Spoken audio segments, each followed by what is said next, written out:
Good evening. Happy Friday, everybody. Thank you for joining us here on Beyond the Darkness, your home for the best in paranormal talk radio 5 days a week. I'm your host, Dave Schrader, along with me, Tim Dennis, who will be back live in studio with us next week. So make sure you set that and you come back and send some love Tim's way. You can find him over at Twitter at drtimdennis. That's at drtimdennis, or you can look for him on Facebook, but go send him some love. Let him know that you've been thinking about him and sending prayers and healing energy his way. He certainly can use it. We will be back up to full steam next week. I'm also hosting Coast to Coast AM tomorrow night, the day Satan called. We're going to take a deeper, longer look at this very chilling tale of possession and exorcism.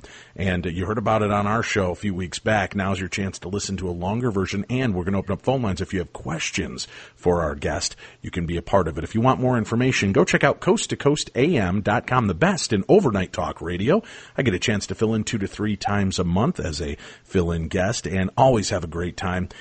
We're going to be back again, I think, around the end of March, hosting Coast to Coast. But make sure you check out the lineup. George Norrie and his fill-in guests always have fantastic topics on tap. And if you like what you hear on our show, you can continue it and get even more information by becoming a Coast Insider. And you can do that over at coasttocoastam.com. Sign up and never miss another episode, another minute of the cool topics that we cover over there. Tonight, you've been waiting for it all week, and I appreciate everybody's patience, and I've had people sending in their own stories and creepy moments. And tonight, we're going to talk about possessed playthings. We've got haunted toys on tap this evening, and Ross Allison is joining us. He is the president and founder of A Ghost, the Advanced Ghost Hunters of Seattle, Tacoma, with close to 30 years of investigating the paranormal and 16 years running a ghost hunting group. He travels internationally to investigate paranormal activity, collect ghost stories, and research cemeteries. He's the co-author of a new book with David Weatherly called Haunted Toys. And that's what we're here to talk about tonight because, gosh, it's Friday, and who just doesn't want to end their week with terrifying thoughts of the creepy toys that they may have in their own home? Ross, welcome back to the show. Thank you for joining us. Well, thank you for having me back. It's a huge honor. This is, when you're talking creep factor, anything to do with kids, ghosts, and toys that seem to have a life of their own, that always grabs the imagination of all of us and freaks us out. And I've had experiences. I think we all have. If you're a parent, you've had toys around the house that will begin moving on their own or talking. And, I mean, they're doing the things they should do. It's not like I have a, talking Tammy doll who just suddenly stands up and says, I want to eat your soul. But they find these moments to chime in and say things that can be absolutely unnerving at the moment. And, is it a ghost? Is it a bad connection? Did it shift and the button got pushed? You don't know. That's kind of the freak factor. But when things continually happen and these kind of moments go on, I go back, Ross, one of my favorite memories and of growing up is I had this really cool, I grew up in the 70s, so CB radio was all the rage, right? We had the Dukes of Hazzard, you had Pigpen and Rubber Duck, you had the Bandit and the Snowman, right? So you've got all this cool stuff going on, and CB was all the rage. And I had this radio, and it was an AM/FM radio, and it also could pick up CB band.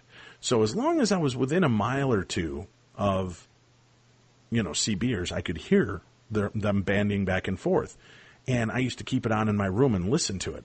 And one of the weirdest experiences I've ever had is, I remember this specifically. I'm on the ground, kneeling in front of my bed, and I've got my G.I. Joe action figures, my big, full-size, manly G.I. Joe figures, not those little wimpy 6-inchers. I'm talking full-on beards, scars, and scruffy hair. Yeah. And I'm playing with my G.I. Joes, and I'm going to battle.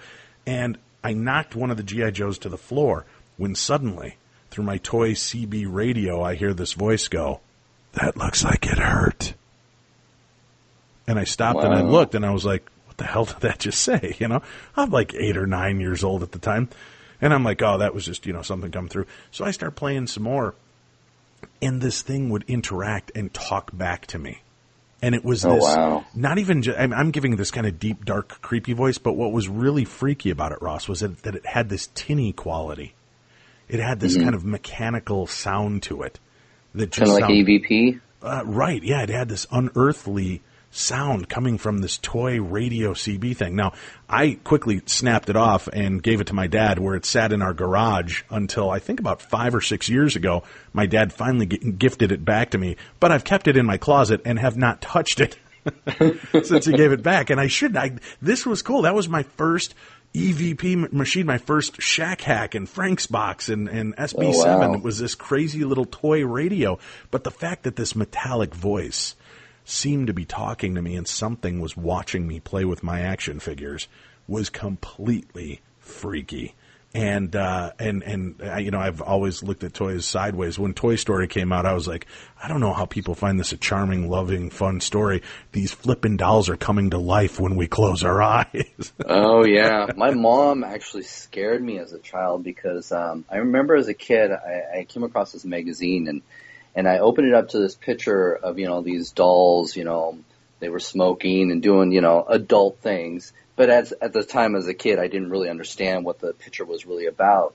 And my mom, caught me looking at this picture, and she's like, she grabs it from me and she says, just beware that, if you don't take good care of your toys, they come to life at night and they'll come after you. And I was just terrified of that. And I remember because I actually had, I don't know if you remember when Aliens came out, they had this like little 3-foot doll that you could buy as a toy, and you squeeze the trigger in the back and his teeth would come out. I was terrified of that thing, thinking that it would come to life at night, and so I had to keep it in my closet. See, but your family obviously loved you, because I wanted that same action figure, and they wouldn't get it for me.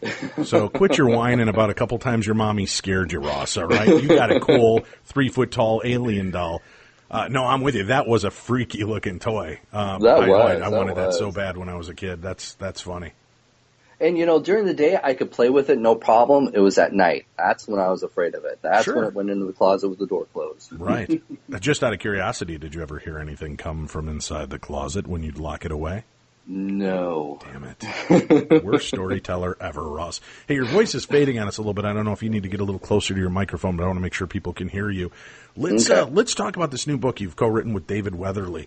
I know part of it is unnerving games that kind of skirt the edges of darkness. Let's talk about some of these games that have captured the attention and imaginations and created a lot of fear and fright in the world. What have you got for us story-wise? Oh, my gosh. As I was doing research for this book, I couldn't believe that, some of these games that children would actually play. And a lot of this had to do with summoning ghosts. And one of my favorite ones was the bath game. And this is where you actually you turn out all the lights and you sit in the bathtub and you're supposed to summon this ghost. And once you summon this ghost through this special chant, you would actually have to keep your eyes closed as you get out of the bathtub quickly and get out of the bathroom. Now, right there, that's dangerous enough. Right. Slip, fall, break your head open, die. There you go. The ghost had its revenge. But once you get out of the bathroom and you shut the door, you're supposed to, go to sleep. And the next day, you're to play this game with this ghost. And you actually, the claim is that the ghost is going to be following you throughout the day. And so you would actually turn around and you may see the ghost peeking from behind the corner and stuff. And so you always had to, run ahead just so that the ghost couldn't catch up to you. And so it was just terrifying to think that was something that they would have to play, with this ghost and make sure it doesn't catch up to you by the end of the day. And I couldn't believe that. And this is actually a game that was actually very popular in the Asian culture. And it was I remember this game. Yeah. I remember playing it. Do you know what the incantation was? Oh, should I tell it? Well, if you want, here's what I would do, right? I'd go in, and my dad has this really bizarre taste in decorations. So one wall in our bathroom looks like the Bat Cave. There are these kind of rocky protrusions. So it was always kind of a creepy-looking bathroom to me anyway. But I remember getting in there, and I turned off all the lights, and I got in the bathtub, and then I started the incantation. Mr. Bubble, bubble, bubble, in my tubble, tubble, tubble, will you get me squeaky clean? Was that the same game you were playing? Or No. No. Oh, well, yeah. I was still afraid of it either way, just kind of a freaky fact. So wait, so you do know the incantation people were saying during this game? Yeah. All right, go ahead, share it with it. You got to tell us. So our listeners out there that have nerves of steel and good bathroom etiquette can play this game when they're in there next time. Yeah, so you basically get in the bathtub, Right. and you turn your back towards the faucets as you're sitting down, and you're supposed to do this as you're washing your hair. So you have your eyes completely closed, and as you wash your hair slowly, you're supposed to say, Damasan fell down, Damasan fell down, Damasan fell, Damasan fell down. And you keep repeating this over and over again until you're done washing your hair. Now again, you're not supposed to open your eyes. You have to keep your eyes completely closed this whole time. You are not allowed to open your eyes until you get out of the bathroom and shut the door behind you. And again, you're not supposed to look back either. So they say that as you're saying this chant over and over again, you will actually feel a cold spot growing behind you. Some people even said that they claim to feel her hair as it tangles in with yours, or draping over your back, feeling this cold, wet hair. And, that alone would terrify you. But again, you're supposed to stay calm as you continue to do this. And then once you're done washing your hair, you get out of the bathtub with your eyes closed and try to feel your way out of the bathroom and shut the door. And then the rest of the day, throughout the next day, you're supposed to play basically red light, green light with this ghost. Now, where does the origins of this story come from, and who is this spirit that we're calling on? It's kind of like the same thing as, these folklores with, Bloody Mary or Candyman type of thing, where the story is that this woman, and again, this is all this Asian culture, where this woman basically had tripped and fell in the bathtub, and they say that she actually pierced her head by hitting the faucets, where the faucet actually went through her eye socket, killing her. Oh. Yeah, and there's these gruesome details where they say that, if you happen to see her, you've got this big, bloody mass coming out of her eye because, that's where the socket or the faucet went right through her socket. So people have described this gruesome ghost, with the long black hair, as we find with the Asian culture when you get into the ring and stuff like that. This long, wet black hair and a bloody eye socket just staring you down and trying to get closer and closer to you throughout the day. Well, that's a game I'm going to leave out of my repertoire. I think I'll stick with Uno and headbands. That's much less terrifying. Why is it centered around the bathroom? I mean, you've got Bloody Mary stories, you've got the bathtub stories. Do you think it has to do because of the water and how powerful and psychic energy it is with water? I think it's very possible. In fact, some of these other stories like Hide and Seek Alone, that has to do with a doll and water alone as well. Here, you're actually supposed to take a doll and you gut the doll. You take out all the stuffing and you replace it with rice. And then you actually take either a clipping of your hair or even a nail clipping and you sew it into this doll with red thread. And then you wrap this red thread around this doll. Okay? Now, the game is where you actually give the doll a name, because the belief is that once you give this doll a name, it gives it power now. So you give this doll a name, and you basically call out to the doll and say, you got to find me, and you call out the name, and then you basically place this doll in the bathtub, or you'll actually place it in some sort of tub filled with water, and then you go and turn out all the lights, and then you're supposed to turn on a radio to the static. And this radio should be far enough that you can actually hear it in your hiding spot. So you find this hiding spot, and in this hiding spot you have this glass of salt water.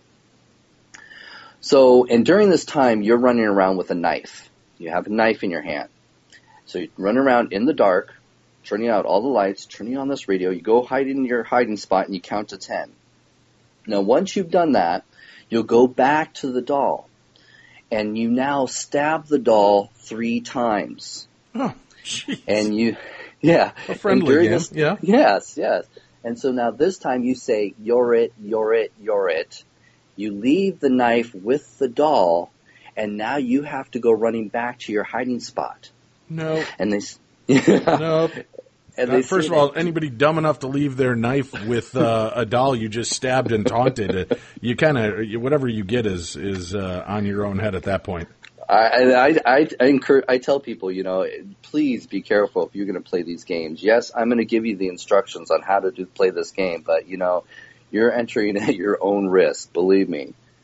But they say that, when you do this, people have claimed that as they're sitting in their haunted spot, waiting for the doll to find them, that they claim a lot of the, similar phenomena of hearing, somebody running around, knocking on the walls. You might hear the giggling of a doll. So what you're supposed to do is you're supposed to take that salt water. You don't drink it, but you put it into your mouth, and you have to hold that salt water into your mouth. And as you leave your hiding spot, you go around through the house trying to find the doll, because some claims are that when you go back to where you left the doll, it's not there. So it's almost like playing a game of hide and seek with Chucky, So, so you're going around trying to find this doll, and when you find the doll, you're supposed to spit the salt water onto the doll, and that's what ends the game. But I would encourage people that if you are going to play this game, maybe destroy the doll afterwards to make sure you remove that attachment to the doll. Well, now I've heard destroying the doll or destroying anything that is reported to be haunted can actually cause worse damage, because now it's free. The spirit has been freed and is no longer attached to something, whereas if you keep it and bind it or throw it in a lake or running water, that will keep it in a way that it can't affect you any other way. Well, in my research, they said that the best way to end the game, just to make sure you unbind it from you, because remember that you put your hair or your nail clippings inside this doll. Mm-hmm. So they've said to either burn it, or some people even said to bury the doll. Yeah, this sounds like a bad plan all the way around. I'm going to pass on that game as well. So stick with the game of life. That seems so much more upbeat and happy. Even though you're having kids and paying bills, it seems so much easier to maintain. When you start getting, now that's voodoo practices, right? I mean, where you're adding hair and clippings. Yeah, some of these are very similar to that. And again, these are different cultures that have played these, morbid types of games. Wow. So even some of them are even modern when it comes to video games. We have a lot of stories that have to deal with that as well. Wait, haunted video games? Oh, yeah. Get out of town. Have you ever heard of the Berserk curse? Berserk? No, is that the one with the bouncing ball, Evil Otto? Yes, Evil Otto, yes. Okay. Yes. What's the Berserk curse? Well, basically what happened is after Berserk came out, and Berserk's history is actually pretty interesting too. We're going back to the days of Atari. So the game, Berserk, if you're not familiar with it, is where you basically go around through these maze-like settings and you're destroying robots, right? Okay. So the story, actually, the history behind it is actually interesting because it was actually inspired by one of the employees' dreams. He had a dream that he was going around through a similar situation, killing robots in this maze type of setting. So that's actually where the origin of Berserk comes from. But it was actually in the 80s when a young boy was actually in an arcade playing the Berserk game. And he was, doing really good, and I think he was on his third high score.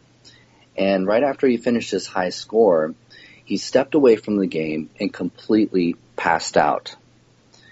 And immediately the staff run up to him. They're trying to revive him. And unfortunately, he died before he even made it to the hospital. And so this made it into the papers and all over the media. And everybody started saying, oh my God, Berserk kills kids, get your kids off this game. Even churches are preaching, to the families, please, don't let, your kids play these video games because, they're probably, killing all these kids. Well, there was another case that got into the media where a young man actually. And we've got the sound of Berserk in the background right now. Kill the intruder. Right? Isn't that the one that was on? I have never played the game myself. You have not lived, sir. You have not lived. I can't even. Do you know how many hours and countless quarters I spent playing Berserk? Oh my God! Yeah. I remember Space Invaders, Pac-Man, that type of thing. Right. But what was interesting is, again, another story came out where another kid had died from this game. And so, again, this is where this curse comes from. Everybody's talking about the Berserk curse. Get everybody off this game. You're going to die playing this game. Well, come to find out that story, the second story of the young man dying, was not true. It had nothing to do with Berserk. But as I started doing research on this story, I came across this interesting thing. Now, where that young boy had died. Your voice is fading on us a little bit again, Ross. I want to make sure we can hear you. Sorry. Is that better? Yes, much. Okay. So where this boy had died in this arcade in Illinois, I think it was called Friar Tuck's Arcade. And it was years later where another boy was playing that exact arcade game in that exact same arcade. And he and another boy had this confrontation about who had dibs to play the game next. And it broke out into this huge fight. And so both of the boys were, told to leave. And so one of the boys, he gets out ahead of him. And he's really ticked off about this. He cannot let this go. So he waits in the alley for the other boy to leave. And when the other boy leaves the arcade, he runs out and he stabs the boy into the heart. Yikes. Killing the boy. Yeah. So what makes this story interesting is the fact that two young men literally died after playing this one arcade game. That's freaky just in itself. But I know Right. there was a lot of violence when I grew up in the 80s, 70s and 80s, man. There would be fist fights all the time at the arcades cuz kids would have their quarters lined up and somebody, grab one of your quarters and stick it in and keep playing their own game. So I know there was a lot of those battles. But it gets strange when you start looking at some of the common threads of these games. And I thought there was something back in the 80s too with the Gauntlet game. People were slowly losing their mind playing that video game. Remember that one where you had 4 people that could play, and you had all warrior and elf and all these other different characters, and people would play these epic games on them, and some of them, they said it was affecting them in a very strange way. People were reacting. It was almost like an electronic Dungeons and Dragons, if you will. So, oh, yeah. And I remember that at the time. Of course, I grew up in that era of Dungeons and Dragons where I heard on the news all the time how evil it was. And this was something that we were invoking or evoking Satan and demons to come forth. And we were doing these ritualistic things that we were creatively opening up dark portals. Do you remember the stories or have you included any of that with Dungeons and Dragons? We did look into that one, and in fact, as I started doing research on a lot of these stories, you found that a lot of it was just folklore, and in that case particularly was due to the fact that again, Dungeons and Dragons was considered to be evil. You were playing with the devil, and so I think a lot of that is where media went ahead and started to go with that. Right. And try to, convince people, especially parents and guardians that, you need to get your kids off this stuff because just like rock and roll, it's the work of the devil.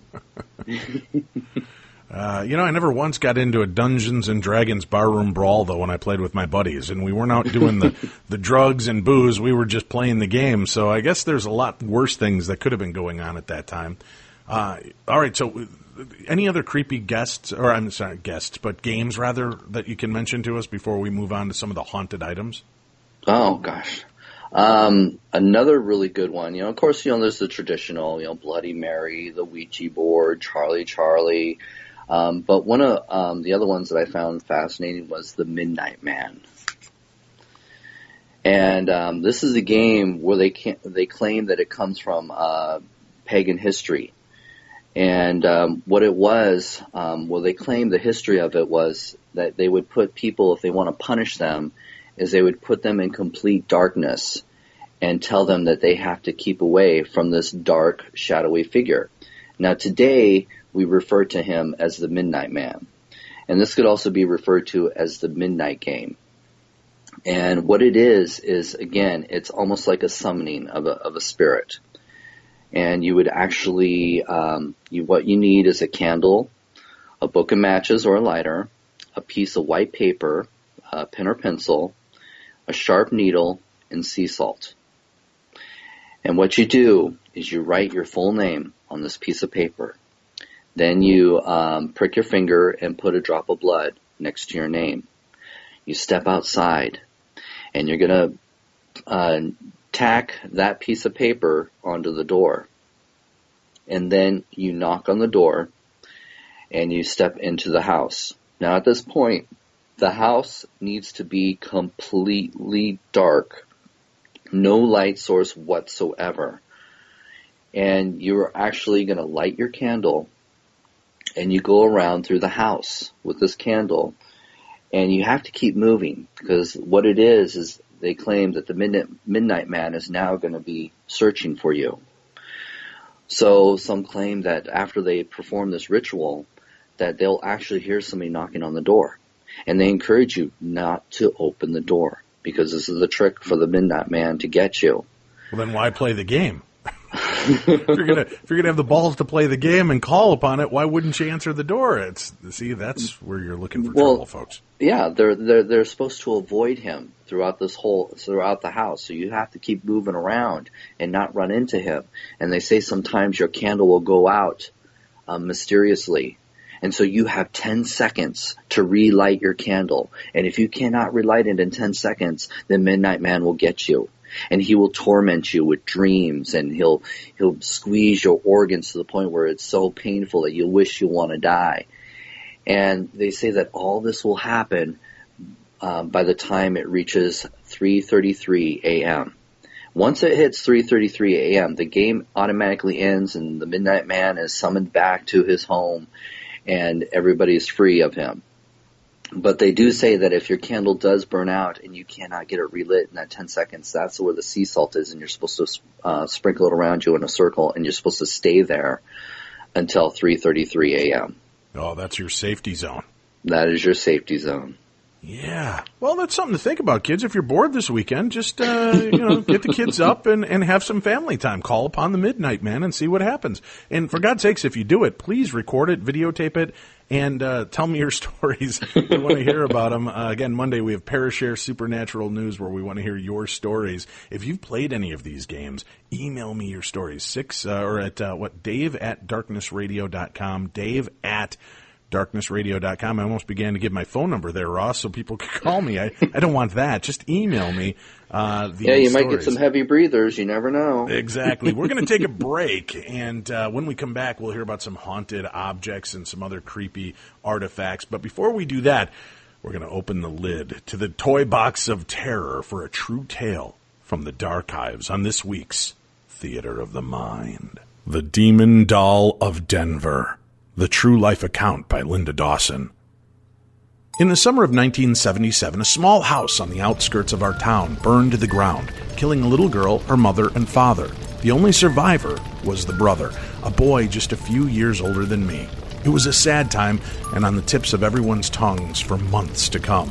The brother explained that his little sister had an unhealthy fascination with fire, and they were always rushing around to put out a new blaze she had started. This time, they weren't as lucky, and the flames engulfed the family home and left a black mark on our sleepy little neighborhood. Being 11 at the time, my friends and I set out to go explore the rubble. One day, a week or so after the tragedy, as we kicked around the piles of charred wood and burned belongings, you couldn't help but feel sad at such a loss of life. Surprisingly, amongst the debris was a doll, about 12 inches tall, just sitting there, sad and lonely without a home or a little girl to love her. At the time, I didn't think much of it, but it was the only thing not covered by the black, sooty aftermath. I scooped her up and decided to keep her in memory of a little girl who had died too soon. The smell of the burnt-out husk of a house stuck in my nose for hours, sometimes almost making me gag.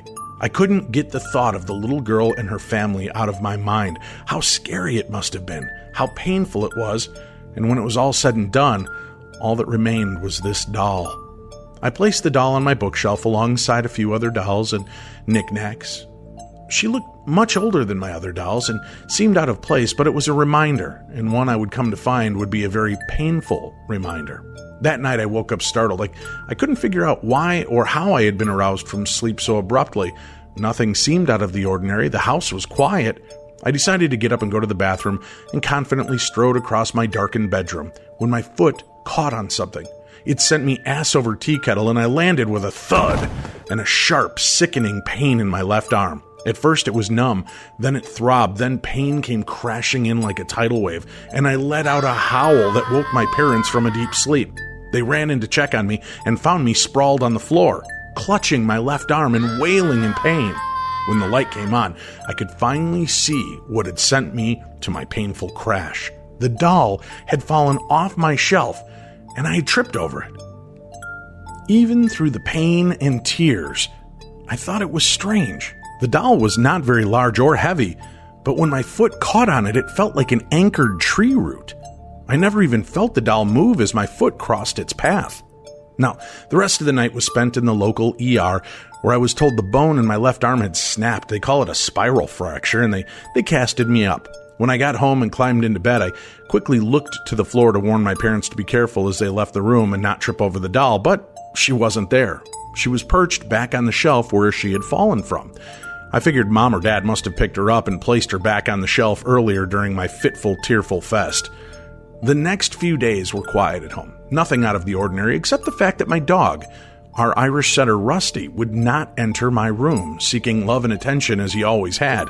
Instead, he would stand just outside the door, or lay there pathetically looking up at me but refusing to enter. I then had a very disturbing experience. I snatched the doll from the shelf and laid across my bed, my head at the foot of my bed and my feet where my head belonged, and I stared at the doll. I thought it was funny. After sitting in all that burned-out remains for nearly a week, this doll was very clean and had no smoky smell. A smell that still lingered on our block for what felt like forever.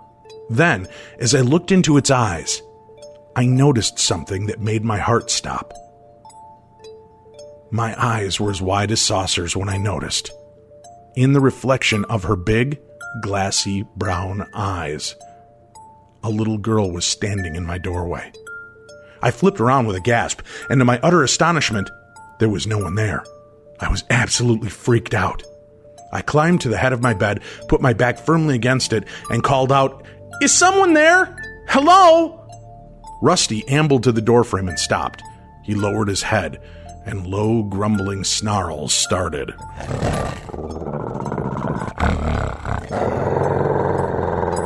I felt a wave of sickness come over me. I was so terrified I couldn't move. Rusty just stared at nothing and continued his snarl. Then, with a loud "Yeet!" he took off running down the hall and out of my sight. Thankfully, the dog's sharp cry brought my mom to my room to check things out. I told her what had happened, and she assured me I had made a simple mistake and it was my reaction and stress that freaked the dog out so much. Well, that seemed to settle me a bit, but I knew what I saw. I know there was a little girl standing in my bedroom door. A few days passed, and my parents and I had gone out for a movie and dinner. When we returned home, we were still laughing and talking about the movie Freaky Friday and how much fun it would be to swap bodies with each other for even just a day. I bounded down the hall to my room and stopped as I reached the threshold. There, strewn about my room, were the other dolls I had positioned on my shelf. The dolls were torn apart, fluff protruded from most of them. The heads were cracked or smashed. The only doll that seemed unfazed was the doll from the house down the street. She was on the floor, but she sat bolt upright. My parents came to see what I was so upset about. My dad walked farther down the hall and let out a loud laugh. We came running down to see what was going on, and our dog Rusty sat in the corner. His head lowered in a look of utter shame, like he used to do when he would have an accident in the house. Dad called out, "Hey, buddy, what did you do?" "What did you do?" Rusty just whimpered and lay down right in the spot he stood. Dad went over to scold the dog for tearing my collection apart, but this was so unlike Rusty. He never tore things apart, let alone my dolls or toys. We were flabbergasted. When Dad knelt to his side, he cradled Rusty's head in his hands and said sternly, "That's a naughty boy." When he pulled his hands back, he had slimy traces of dog drool and blood on them. He then examined the dog's mouth and found scratches all along the dog's gums, and many of them bleeding. "Oh, he got himself good chewing on your dolls, honey," Dad sympathetically called out to me. "He won't be doing that again." As Mom and I approached the room to clean the mess, we both stopped when we heard what sounded like a giggle come from my room. We both just stared at each other, frozen. Dad brushed past us, yelling out, "Well, excuse me," as he passed, laughing at his own silly imitation of Steve Martin. We walked into the room, picked up and threw out the mess, and I grabbed the doll ready to put the lone survivor back on the shelf when I noticed her hands. Her fingers were covered in slimy dog drool and blood. I told Mom I didn't want this doll in my room tonight, so we put her in Dad's study and we shut the door. We both knew we were acting silly, but it brought us some temporary comfort. Later that night, we all woke up to the sound of furniture being dragged across the floor from inside Dad's study.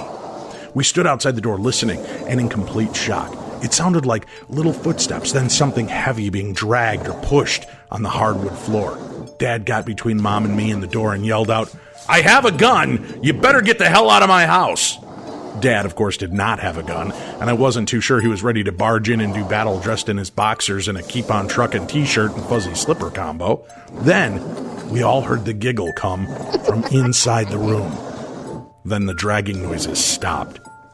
Mom looked to Dad, and he looked surprised and whispered, "No goddamn way I'm going in there." We went back to my parents' room, locked the door, crawled into bed, and waited for the sun to rise. When it did, Dad dressed more appropriately, went to the study to see what was going on. When he steadied himself by the door, faithful Rusty at his side, he tried to throw open the door, but it wouldn't budge. Something was up against the door, and Dad couldn't push past it. He and Rusty went outside, and Dad peered in the window, and all we heard was him exclaim, "Well, goddamn." It seems the only thing propped against that door was the doll, which was impossible. We had thrown her on a couch halfway across the room. Dad came back in, determined to open the door. This time, Rusty stayed far down the hall. Dad yelled out in a commanding voice, "Let me in the damned room!" and gave the door a huge shove, and it swung open effortlessly, the doll resting back on the couch where we had thrown it. Dad grabbed the doll out of the room and said, "That's it, this has to go." We followed him outside. He hopped in the car. We, of course, joined him to see what was going to happen. Rusty, relieved, just flopped in the yard in a sense of calmness. We drove down the block, my dad grumbling and mumbling the whole way, and he stopped abruptly in front of the remains of the house where workers were already lined up, ready to start clearing the area and bulldozing the structure. Dad hurled the doll at the house and stormed off to the car. We must have looked like a car full of lunatics. Dad climbed in behind the wheel, slammed the door, and we all turned to look, half expecting the demon doll to be following behind. That's when we saw the worker climb off the small dozer, walk over to the doll and pick it up, brush it off, and throw it in the cab of his vehicle. Mom said, "We should say something." Dad just retorted that it was their problem now, and we drove off to get something to eat. It took me almost 20 years before I would even walk past that area again. A new house was built and burned down a year later, almost to the date of the last fire. It sat vacant until just a few years ago when they began construction on a new house. And all I can say is, I wish them luck.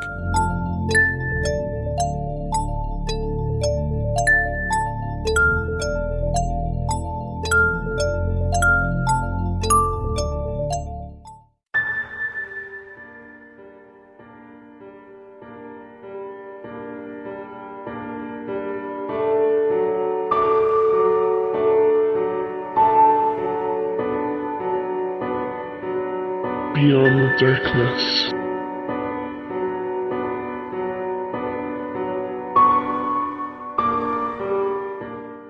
And we're back. This is Beyond the Darkness Friday edition. I'm your host, Dave Schrader. Tim Dennis has the week off. He'll be back with us next week when we've got a whole new slew of supernatural tales to share with you. Hey, that's kind of rhythmical. I think I rhymed by accident there. Yeah, pretty cool, huh, Ross? Yeah. And if you like Ross's stories and you want to get the book Haunted Toys, you can get it at Amazon.com. You can pick up Ross's other books there as well. But remember, go to podcast1.com, click on the Killer Deals link, then click on the Beyond the Darkness banner. And I know it sounds like a lot, but it's real simple. It takes a few seconds. When you get there, order the books or any of the items that you want to buy through Amazon through our links, and a little portion of those sales goes a long way to keep our show on the air and help with administrative costs, streaming costs, podcast costs, and they don't even notice. So it's not like we're going to take a nickel from every book away from Ross Allison and David Weatherly, and they don't get it. They won't even notice this, folks. So you help us, you help him, and you continue to do and buy the things that you wanted to buy to begin with anyway. All right, we're back. Let's chat about some. We just heard about some of the creepy stories in the Theater of the Mind segment, Ross. Let's talk about some haunted toys and items and things that have moved on their own and have terrorized families. What's one of the creepiest stories that you've come across for the book? Oh my God. In all honesty, there are so many, especially when it comes to dolls. So many people are freaked out about dolls. And you wonder why, huh? It's really hard to pick the best or the most creepy because they all have their own unique story to tell. But, I'll start with one of my personal experiences when it comes to a haunted doll, and that is Mr. Creepy. Now, Mr. Creepy is a ventriloquist doll that I actually obtained for my death museum at Spooked in Seattle. And in my death museum, I've collected haunted dolls. A lot of these have been, donated to the museum. And whenever I travel all over doing my lectures, I always, try to visit some of the antique stores to collect more memorabilia for my museum. And I always, ask if there's any interesting artifacts that they might have. And I was actually at this one antique store. And I talked to her, I was talking to her about, my death museum and stuff. And I said, if there is something here that, would be of interest, for me, please let me know. And she says, well, there is one. And she says, I call him Mr. Creepy. So she takes me to the back of this antique store. And she points down to the bottom shelf of this glass cabinet. And here is this ventriloquist doll. Now, he looks a little creepy, at first glance. And I thought, okay, it's kind of cool, but, what's his story? Why is he, considered Mr. Creepy? And this is a name that she had given him. Well, she tells me the story. She said that she obtained Mr. Creepy from an estate sale. And Mr. Creepy was actually made from a retired ventriloquist artist who was more popular in the vaudeville days. But in his retirement years, he actually made a lot of these dolls by hand. And he actually made this doll, but he also made a female counterpart. And he made these dolls in the likeness of him and his wife. Now, what made these dolls a little more unique is they actually used their real hair on these dolls. Now, these dolls, just like the couple alone, were inseparable. They were always together. And unfortunately, it was by the late 1970s that the couple passed away. And after their passing, the dolls were sold. And, of course, she obtained both of the dolls. And she, brought them into her shop. Well, she had moved around quite a bit to different locations. And so a lot of the antiques would be packed up and put into storage and then unpacked and moved to another antique store. So unfortunately, throughout the years, she had lost the counterpart, the female counterpart of this couple. She figures, she's probably in storage somewhere, but she hasn't been able to find it. But she, found Mr. Creepy, and she brought it into her store, and he actually sat by the cash register in another glass cabinet. Well, shortly after she brought him into the store, she started to notice that his head was turned in different directions almost daily. She'd come in one day, he'd be looking to the left. She'd come in the next day, he'd be looking to the right. And she knows personally she has not touched the doll because he's in a glass cabinet. No one's asked to even see the doll. So she couldn't understand why, he kept moving and turning in different directions, and his eyes would be looking in a different direction as well. And it freaked her out. She even said sometimes she'd come into the shop and the glass case would actually be opened. Ooh. So, it creeped her out enough that she decided that she didn't want to have to look at him daily. So she actually moved him to the back of the store. So I thought, okay, this is an interesting story, and I'll give it a try. So I brought him to Spooked in Seattle, and I put him in a glass case that we had. It was a huge, heavy glass case, and we had this glass case leaning against the wall. So the only way you can get into this glass case is you had to pull this big, heavy glass case away from the wall, then open the door so you could reach in. So I put him in this glass case, and of course, shut the door and pushed it back up against the wall. And it was a couple of days later, I was actually alone at Spooked in Seattle, and I'm in the office, looking up some stuff, and all of a sudden I heard this thud against glass. And immediately I thought, okay, something happened in the gift shop. So I get out of the office, I go into the gift shop, I'm looking around, I don't see anything unusual. And I start, walking around to see what else might have caused that noise. And as I make my way around the tables, I'm now facing that glass case with all the dolls. And right away, I'm drawn to him, and I realize he's not looking the direction that he was looking when I first put him in, the case. Oh, now now he's actually looking and leaning against the glass, and he's looking through the side panel. And I'm thinking, okay, that's weird. So I take a picture of him just so I could prove to everybody that, hey, he's moved. So I took a picture of him, and to my surprise, when I looked at the reflection in the glass, in the photo, it didn't look anything like the doll.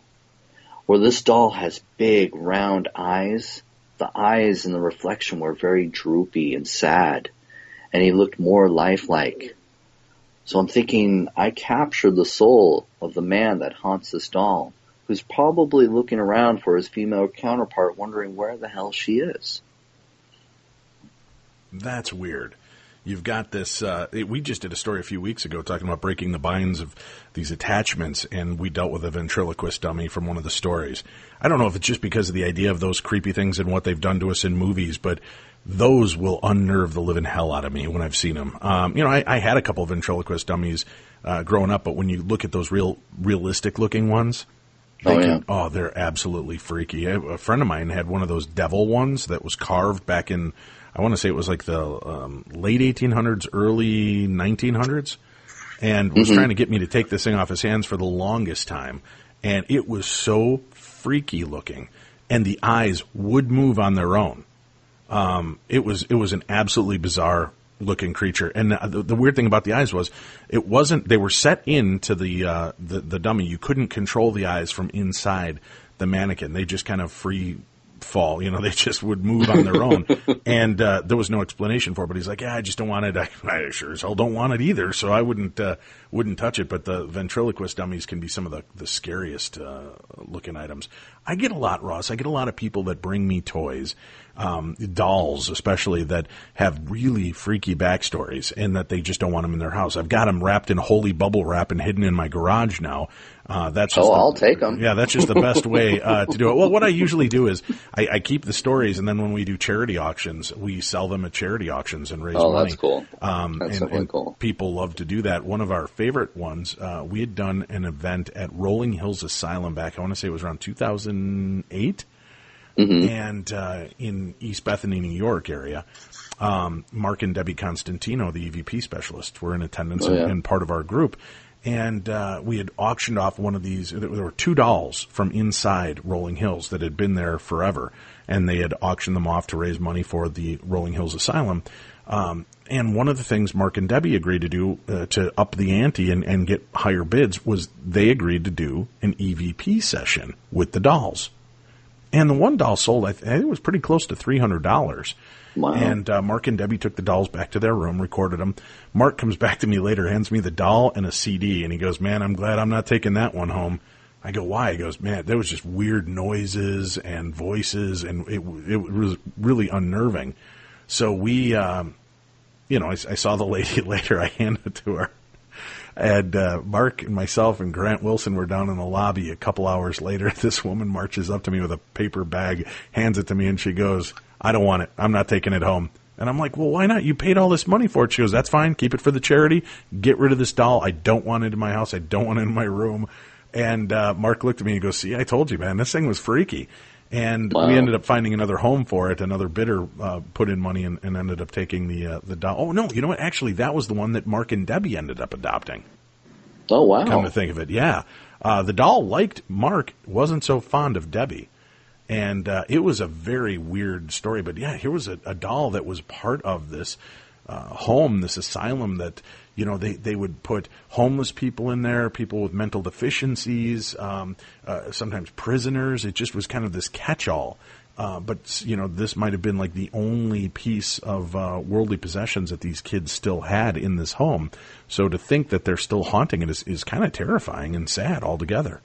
Oh, yeah. And it is sad, especially when we did a lot of research for a lot of these toys. You'd find it's tied to a story of a child that, died suddenly in an accident or from some sort of illness. And, they don't know how to let go of that toy, or that toy is their only attachment to the living world. When you're looking at all of these different stories and you're looking at this, are dolls the most popular vessel for an attachment to be on, or do you find a lot of different style toys? Well, when we first started working on the book, there was tons and tons of stories about haunted dolls. And a lot of that theory is the fact that, a doll resembles the human body, so it's easier to be attached to. But there were a lot of toys as well, but a lot of the toy stories that we were finding were very vague. We couldn't go that far with it. So we really did focus a lot on dolls, but there were a lot of different stories of other toys as well. But dolls was definitely a number one. In fact, there's so many stories about dolls. You could probably write just a book on haunted dolls alone. Well, go ahead. Give me another one of your favorite ones, since dolls terrify the hell out of most everybody when you think about them. Go ahead and give me another one of your very favorite doll stories. Well, one of my stories that I wrote in the book, because again, David wrote some of the stories as well on dolls, but one of my personal stories that I wrote was Letta, the gypsy doll. And this is a story that goes back to 1972, when a gentleman was returning home to Australia to go back to his grandmother's funeral. His grandmother had just passed away, and so he was going back to the small village. And he basically, he was driving back to his grandmother's house, wherever all the family was getting back together, he drove past this creepy house. And this house has been along ever since he was a little kid. And he recalled all these, scary stories, this haunted house that all the children were afraid of. And so he was actually intrigued now, being an adult, seeing this house that scared him as a child. He decided he was going to confront his fears. And of course, the curiosity as well as what was in this house, because he always steered clear of this house. So he goes to the house, and of course he's looking for, some cool antiques that he might be able to keep. And he continues to walk through the house, and it was definitely a pretty interesting house, but he decided to venture underneath the house to see if he could find some old bottles and stuff. And sure, why not? Yeah. So as he's, crawling around underneath the house, his light comes across this body, this little tiny body, and he jerks back, thinking that he is just now witnessing the dead body of a child. And he said he almost knocked himself out because he jerked back so hard and hit his head against the floorboards. And as he shines the light back onto this decaying body, he realized it was actually a doll. So being a little intrigued, he gets closer and closer to the doll, and he finds, this wooden doll. And he goes to grab the doll, and of course, it's been down there for so long, the clothes on it just decay and fall off. But he's, bound and determined to keep this doll and get a better look at it. So, he drags the doll back out of the house, and he, is checking it out. And it's this really creepy, almost elf-like wooden doll. And one of the things that he notices, besides the fact that it also has human hair as its hair, the scalp comes off and it reveals this wooden brain inside as well. So, he's excited Nope. Time to burn that doll. Get rid of it. Break it. Get out the axe. Wooden brains and all. It's got to go. Well, he had a different opinion at that time, so he was actually kind of excited about this toy. So he decides, he's going to take it home with him. So he throws this doll in a bag, and he throws it in the back of the car. And it's him and his brother. They have to drive back home. So as they're driving back home, he's the passenger, his brother's driving, and he kind of, goes to sleep. And he wakes up, in the middle of the travels, and he looks over at his brother, and his brother is just sweating hard, and he's clenching that steering wheel, just freaking out. And he says, "What's wrong?" He says, "There's something in the back of the car making a lot of noise." And of course, he's like, "Okay, that's interesting." So, he tells his brother to go ahead and pull over, and he'll take over the driving. So as he's driving, sure enough, he hears this rustling around in the back of the car. And he can't figure out what it is. And so they finally get home, and he's finally unloading the car, and he realizes, oh gosh, that noise that he was possibly hearing, best described was this bag that the doll was in. So he takes the doll out, and he's examining it again, and as soon as he shows the doll to the dog, the family dog, the dog freaks out. The dog's barking and having a fit, and this is the first time he's ever seen his dog do this. So right away, they start experiencing some strange phenomena. But he decides he's going to keep this doll, and he actually puts the doll in storage for a little while. And the interesting thing is while this doll was in storage, he claimed, and his family claimed, that they would hear in the middle of the night this doll yelling, "Let me out, let me out." And that's how it got the name Letta, is because that's what he would be heard saying. Nope. Yeah. Let me out, please, let me out. Nope. You're staying right there. Shut up. Yep. So he finally gets the courage, to bring the doll back out, and he says, he wants to find out how old this doll is, and he wants to, to sell it to make some money, because now he's at the point of his life where he wants to buy a home. Right. And so he's, selling off a lot of his property to try and make enough money to get a house. So, he ends up introducing it to a psychic, and the psychic claims that, there is a story of a little boy attached to this doll. And the story is that this boy had drowned. And the father of that little boy is the man who created this doll. And they believe it's tied to gypsy heritage, where the gypsies, believe that they could transfer the soul of a deceased into a doll. And so this, psychic claimed that the father was not able to let go of his dead child, so he had the soul of his son transferred into this doll. And so, after he had all this information, he thought, oh, this is interesting, maybe this might up the doll so I can, turn around and sell it. So he actually, ended up posting the doll, and somebody did want to buy the doll. Sure, because there's nothing that ups the value like the lost, trapped soul of a child, right? That's right. So he gets a buyer that's interested in this doll. So, of course, he puts the doll in the car and he drives up to meet this buyer. And as he's standing or sitting in the car outside of the buyer's house, he gets this overwhelming feeling that he can't move. And there's this feeling of sorrow, and he just cannot get himself to get out of the car and sell this doll. For whatever powers be, he decides, you know what, I'm going to keep this doll. So he turns down a nice, offer for this doll and decides to keep it. And since he's kept it, this doll actually has gotten a lot of attention, especially throughout Europe, where it's been featured on a lot of television shows, talk shows. And they say that one of the interesting things is whenever this doll is brought outside of the home, it rains. Even if you're not even expecting rain, it will actually rain that day. So not only is it creepy, it also has the ability to manipulate weather patterns. We should get that to California. Yeah, we need that in California and Nevada to get their water levels and tables back up. Oh, yeah. Oh, boy. But the thing is, this guy has now accepted this doll into his family. And now, his children have kept the doll. And they, talk about, how this doll has this energy, and that if you put it on your lap, you can feel this doll vibrate.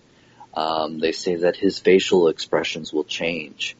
And they just have not had the will, or even, I guess, the need to get rid of this doll. They've now accepted this doll into their family. That's scary, because then it makes you wonder, what control does this doll have over the family? Yeah. Huh. Yeah, that's a good one. So think about that, folks, when you're out at these swap meets and antique stores and thrift shops, before you just decide to take one of these creepy critters home. Just think about what might have gone on with them before you get them. All right, so dolls, creepy stuff. Let's talk about some of the other haunted toys. Again, dolls are always the one we would assume the most popular to be haunted. But what other creepy toys did you come across? Well, one of my favorite stories in the book was about a baby lamb, a little stuffed baby lamb. Mm-hmm. And here is another sad story where, unfortunately, this little girl actually was struck by a car as she was crossing the road, holding on to this baby lamb. And, of course, when she was hit by the car, the lamb went flying, and it was presumed to be lost. But the mother, after the accident, went back to where her daughter was struck by the car in search for this lamb, because she really wanted her daughter to be buried with this lamb. Right. But unfortunately, they couldn't find it. Well, it was the day of the funeral. Right after the funeral, they got home, and sitting on the porch was that lamb. Now, of course, it was too late to have it buried with their child, but she decided, she definitely wants to keep this. This is her daughter's favorite toy. So she places the doll in her daughter's bedroom, and within a couple days, this lamb just started moving around the house. They'd wake up in the morning and find the lamb sitting in front of the TV, just like they would find their daughter, sitting in front of the TV waiting for her favorite shows to come on. They'd find the lamb sitting at the kitchen table, waiting for breakfast. So throughout, this time that they've had this toy lamb, it was just appearing in various different places, and it was always places, that their child had frequent as, in her living time.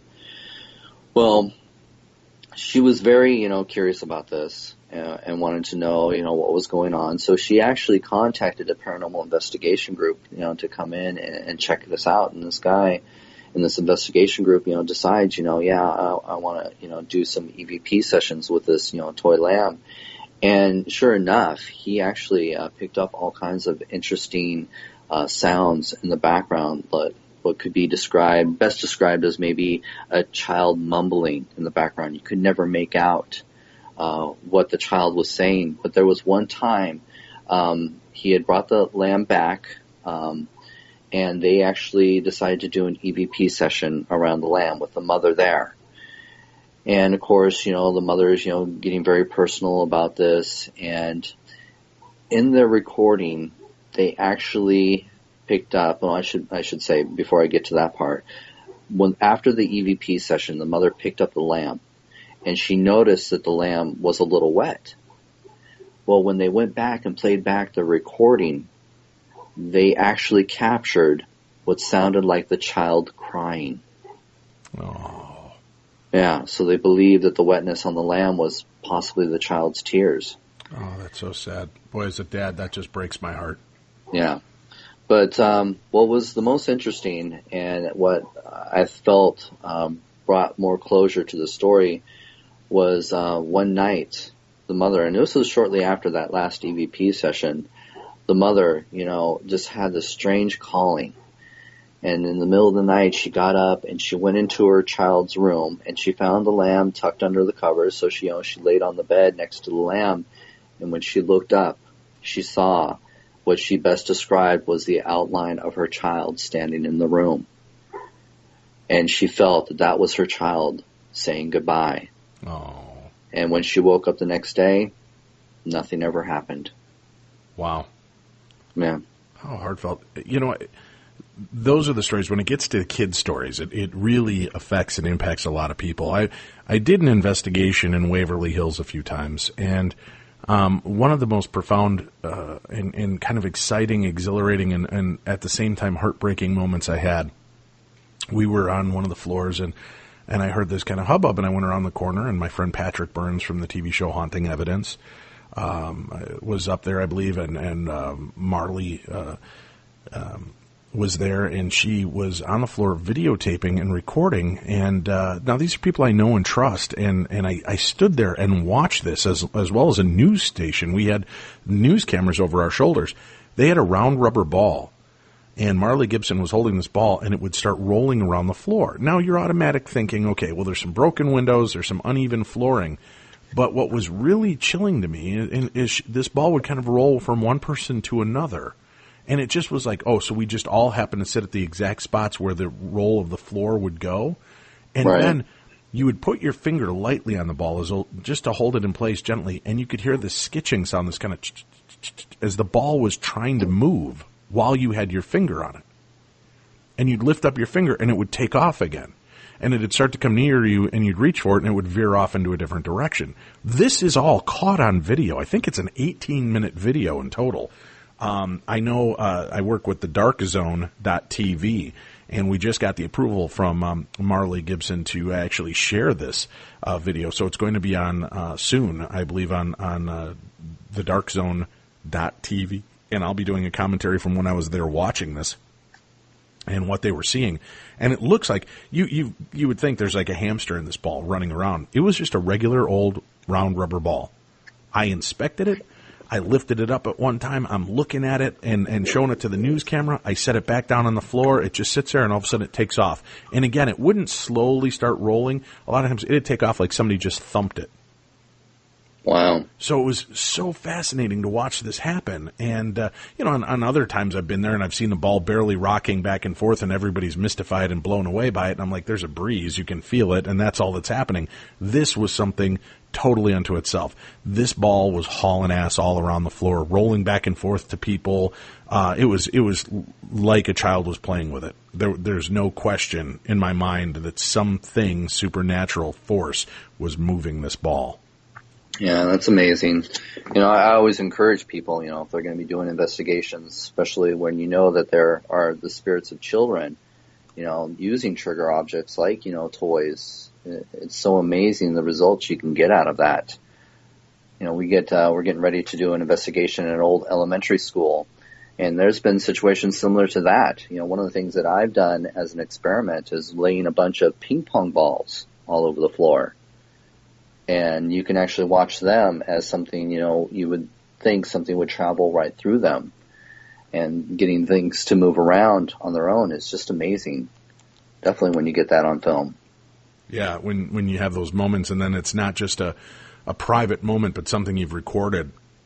Right. That's just completely unbelievable and fascinating to me. I think we even included a little bit of that footage in the episode of Paranormal Challenge that we filmed at the Waverly Hills. I know we don't have a whole lot more time together, so let's cover a couple more of your favorite stories from the book. And again, folks, if you want to get a copy of the book, Haunted Toys, co-written by Ross Allison and David Weatherly, you can find it online. But if you go to podcast1.com, click on the Killer Deals link, and then click on the Beyond the Darkness banner, you can find links to Amazon.com, whether you're in Canada, the United States, or the UK. You can click on the corresponding one. Every purchase you make, no matter if it's books, DVDs, clothes, food, whatever, a small portion of that goes a long way to help our show. It doesn't affect any of the people buying or selling it. It's coming off of a different deal, so you don't affect anybody making money on this. but a little bit of this percentage goes a long way to keep our show active. So please go get a copy of the book, first of all, because it's a phenomenal book and it's got some great stories. But second of all, because if you're going to buy it there and make sure that you're helping out your buddies here at Beyond the Darkness. All right, give me one or two of your final creepiest stories that we can share tonight, Ross.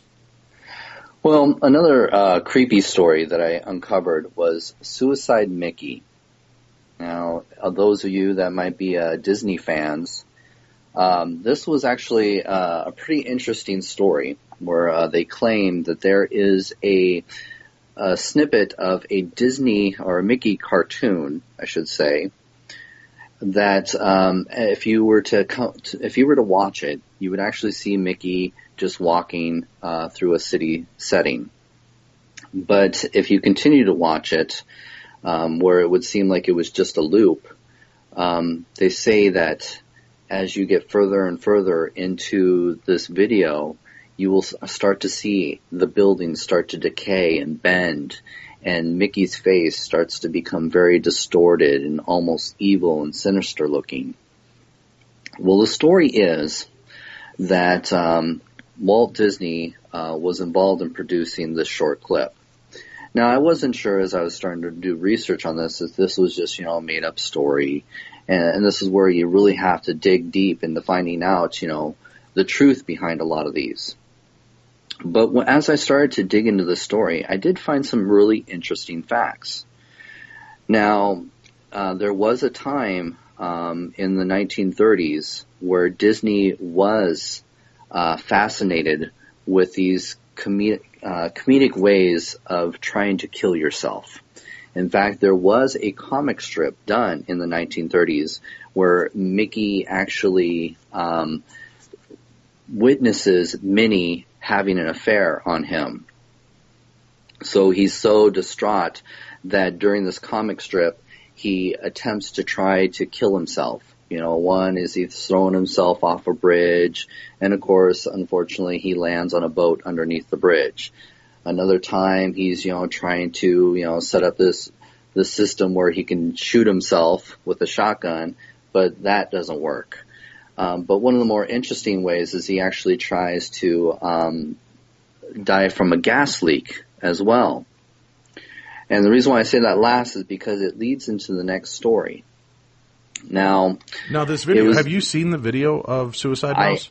I haven't. It's online. Story, if you go I've seen the one that's on YouTube before.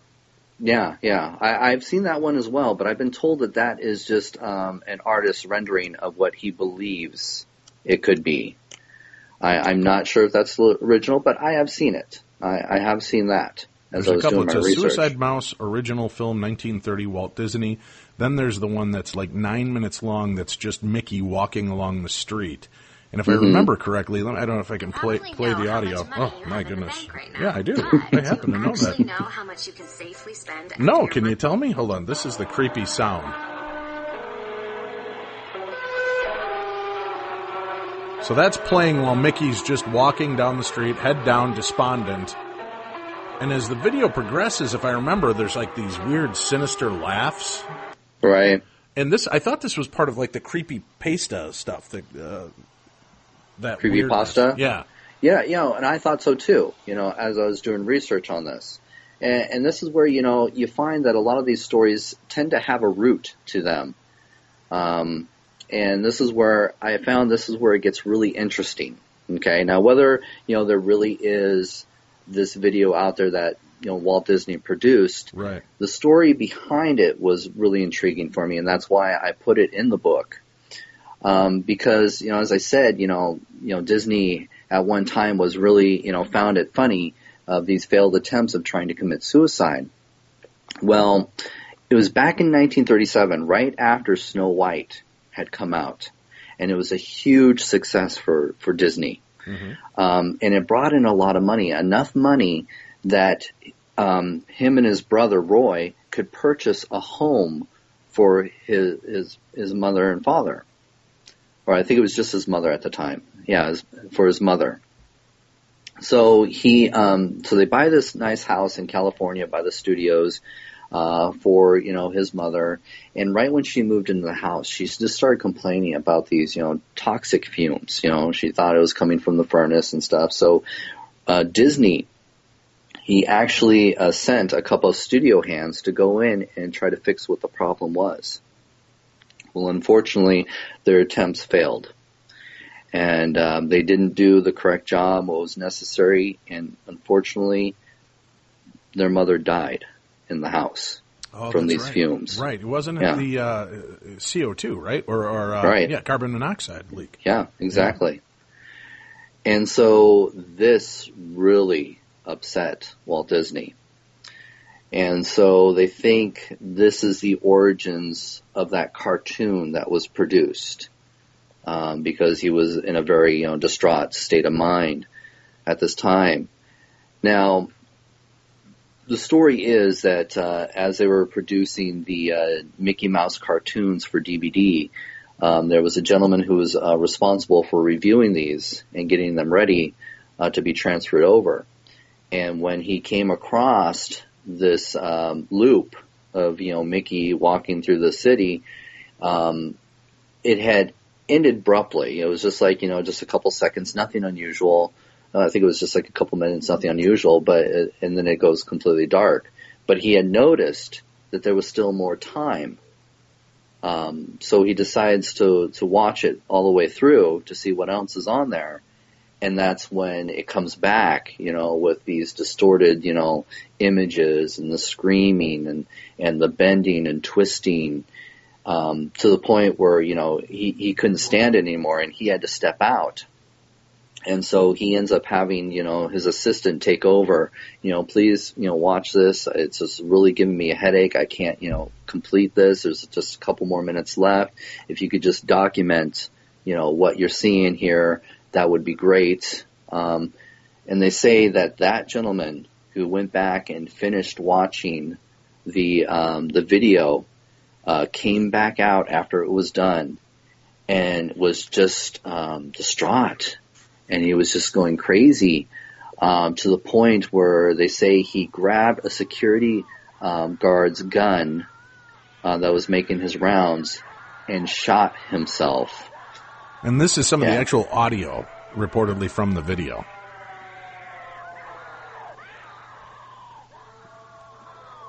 These weird wailing noises and screams. Yeah, that'll give you some nightmares, huh? Yeah. They said that when he ran out, he was muttering, under his breath, real suffering is not known, and then shoots himself.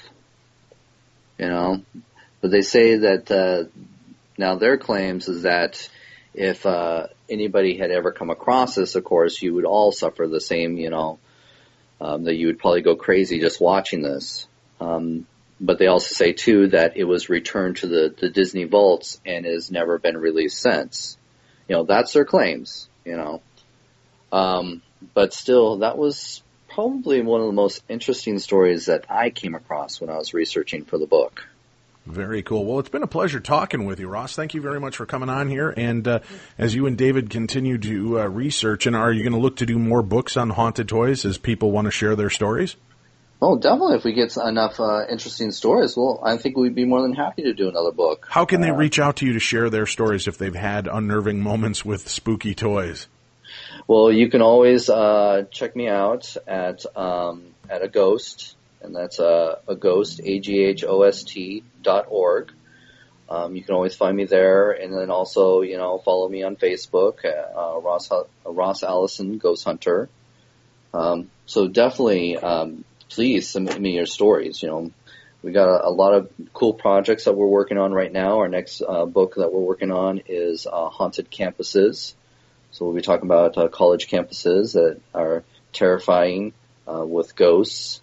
And then, of course, check out my other books, my Haunted Journal, which is a great book. It teaches people, if they're living in a haunted location, how to journal their experiences and do their own little investigations. So, yeah, we got a lot going on. But my biggest project that I'm really excited about coming out this year is Psychology for the Ghost Hunter. Yes, everything that a ghost hunter should know. Good deal. Well, keep an eye out for that. And when these other books hit, let us know, and we'll have you back and talk further with you on haunted campuses and the psychology of the paranormal and investigating. Yes, definitely. I'd love to come back. Thank you for having me. Great. Thank you, Ross. And that's it for tonight, folks. We'll be back next week. Tim will be back in studio with us Monday. We've got supernatural news and Parashare and another great week of the best in paranormal talk radio. Remember, I'm hosting Coast to Coast AM tomorrow night, the best in overnight talk radio. We're going to go deeper into the story of the day Satan called, the story of exorcism and possession. And phone lines will be open. You can actually interact with us. If you have questions, you can interact with us that way and talk to the guest directly. That's it for this week. Be kind to one another, love one another, and remember, shut that closet door tonight. Put all the toys in the toy bin. Put something heavy on top of it, and for God's sakes, don't sit in the bathtub alone calling out to Bloody Mary or anyone, because you might just get an answer.